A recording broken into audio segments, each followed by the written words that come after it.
Bonjour à tous, bonjour à toutes. Je suis ravi de vous retrouver ici à l'Église M pour votre capsule méditative quotidienne.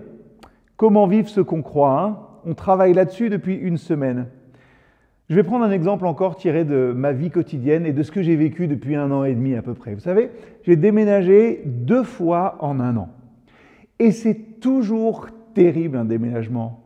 Pas parce que c'est fatigant, hein, mais vous savez, vous retrouvez dans le garage ces cartons que vous n'avez pas ouvert du dernier et que vous n'avez pas encore jeté. Et dedans, qu'est-ce que vous retrouvez? Des choses essentielles pour votre vie. Des relevés de compte d'il y a 21 ans, des vieux cadres, des vieilles chaussures. Bref, c'est fou quand même le nombre de choses qu'on accumule sans même nous en rendre compte. Pour repousser ma tendance à thésauriser, vous savez, à garder un petit peu tout, j'ai décidé cette année, en septembre, de donner le plus de choses possible pour laisser de la place à plus de jolies choses. Cette année, j'ai donné des étagères, des bibliothèques, un lave-vaisselle, j'ai même donné un bar. J'ai même donné du bois de chauffage.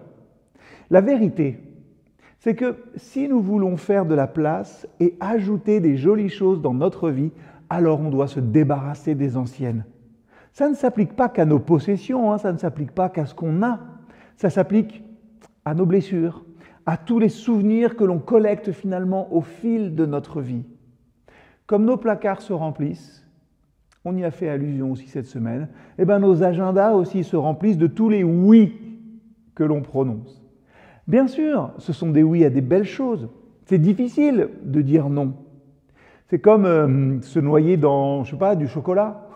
Même si notre temps est rempli de belles choses, de belles activités, de belles personnes et de très grandes opportunités, nous devons apprendre, je le crois, à freiner et à faire de la place.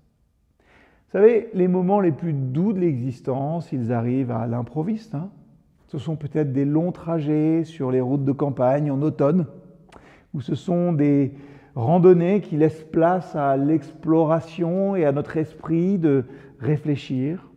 Ce sont des soirées tranquilles avec des gens que vous aimez, où vous pouvez vous asseoir ensemble en silence et vous sentir quand même toujours entouré, entendu, accepté et compris.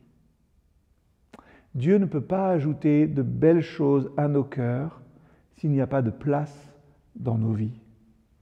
Qu'allez-vous abandonner pour pouvoir vous reposer? Je crois que vous ne regretterez jamais la place que vous allez faire pour les trésors que vous avez été trop occupés à laisser de côté. Oui, pour vivre ce que vous croyez, faites de la place. Ne pensez plus au passé, ne vous préoccupez plus de ce qui est derrière vous, car je vais faire du nouveau. Quelle promesse pour nous aujourd'hui. Alors, que devez-vous faire, que devez-vous abandonner pour faire plus de place peut-être à ce qui est vraiment beau et vraiment bon dans votre vie?